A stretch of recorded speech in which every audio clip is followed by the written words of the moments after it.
আসসালামু আলাইকুম। আজ আপনাদের সামনে নিয়ে হাজির হয়েছি ভীষণ মজাদার একটি মাছের রেসিপি। এটা হচ্ছে গুলশা ট্যাংরা। আমরা এই ট্যাংরা মাছটাকে গুলশা ট্যাংরা বলি। আপনাদের কাছে আপনাদের ওইখানে কি নামে বলা হয় অবশ্যই জানাবেন। এই মাছটা খেতে এতটাই সুস্বাদু যে এটা না খেলে কিন্তু বুঝতে পারবেন না। আমি আপনাদের ভাষায় বোঝাতে পারবো না যে এটা খেতে এতটাই অসাধারণ।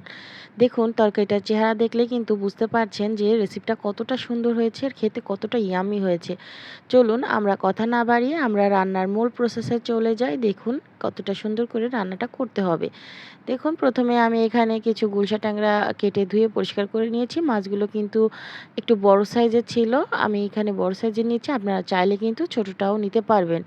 এটা ছোট বড় যেটাই নিন না কেন খেতে অসম্ভব মজা। মাছের পেটে এতটা তেল যে খেতে এত ভালো লাগে কি বলবো। প্রথমে আমি এখানে একটা কড়াই নিয়ে নিয়েছি।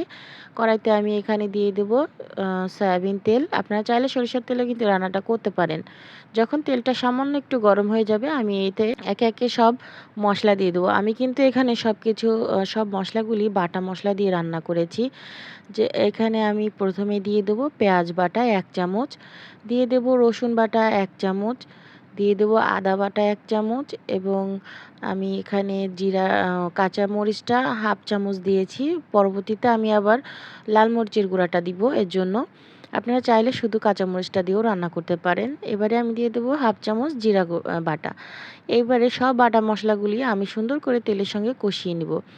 এটাকে কিছুক্ষণ একটু কষিয়ে নিতে হবে। এটা যখন সামান্য একটুখানি কষে আসবে তখন কিন্তু আমি বাদবাকি মশলাটা দিয়ে দিব। এ পর্যায়ে যারা আমার ভিডিওটি অন করেছেন অবশ্যই একটি লাইক করে দিবেন। আপনারা কিন্তু অনেকেই লাইক করতে ভুলে যান। শুধু কমেন্ট করেই চলে যান। আপনারা অবশ্যই একটা লাইক করে দিবেন। এই যে মশলাটা কিন্তু একটু কষানো হয়ে গেছে। এবারে আমি দিয়ে দেব পরিমাণ অনুযায়ী লবণ। লবণটা আপনারা আপনাদের টেস্ট অনুযায়ী দিবেন। দিয়ে দেব 1/2 চামচ হলুদের গুঁড়া, দিয়ে দেব 1/2 চামচ মরিচের গুঁড়া। যেহেতু কাঁচামরিচটা ব্যবহার করেছিলাম আগে একবার, এবারে দিয়ে দেব 1/2 চামচ ধনিয়া গুঁড়া। এই শুকনো উপকরণগুলো দিয়ে আমি আবারও মশলার সঙ্গে খুব ভালো করে নেড়েচেড়ে কষিয়ে নিব। এটাকে একটু ধৈর্য ধরে কষাতে হবে। দেখুন মাছটার তরকারির মশলাটা যত ভালো করে কষাবেন টেস্টটা কিন্তু ততটাই ভালো আসবে। এটা সবাই কিন্তু জানে। আমরা আসলে সবাই কিন্তু রান্না করতে পারি কিন্তু একেকজনের রান্নার প্রসেসটা কিন্তু একেক রকম। এই যে এইভাবেই কিন্তু রান্নার টেস্টটা বদলে যায়। আসলে একটু বুঝে শুনে রান্না করলে সবার রান্নাটাই ভালো হবে। দেখুন আমার মশলাটা কিন্তু একটু দানা ভাব হয়ে গেছে। এ পর্যায়ে আমি সামান্য একটু পানি দিয়ে দেবো। মশলাটা কষানো হয়ে গেছে।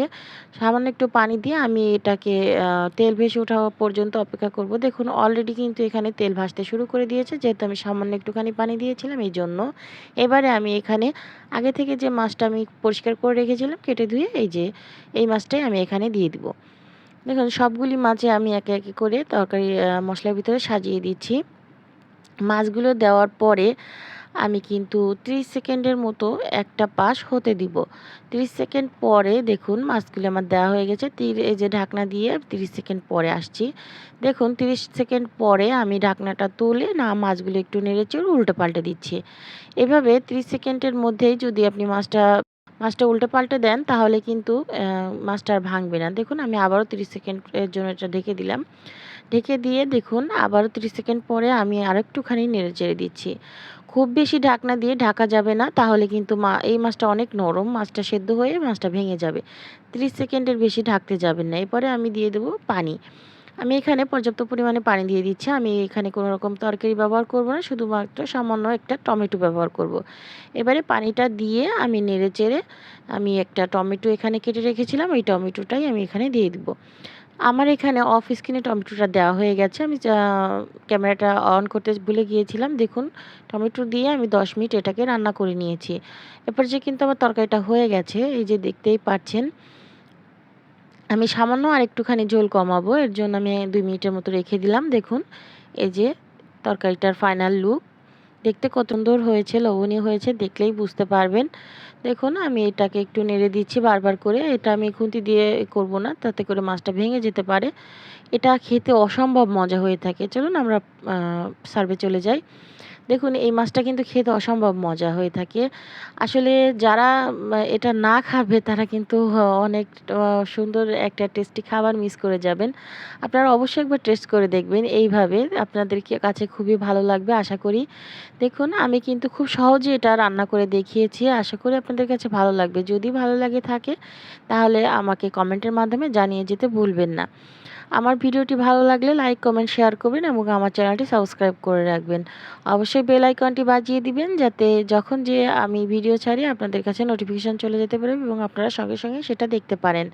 সবাই ভালো থাকবেন, সুস্থ থাকবেন। সবার জন্য শুভকামনা। আসসালামু আলাইকুম।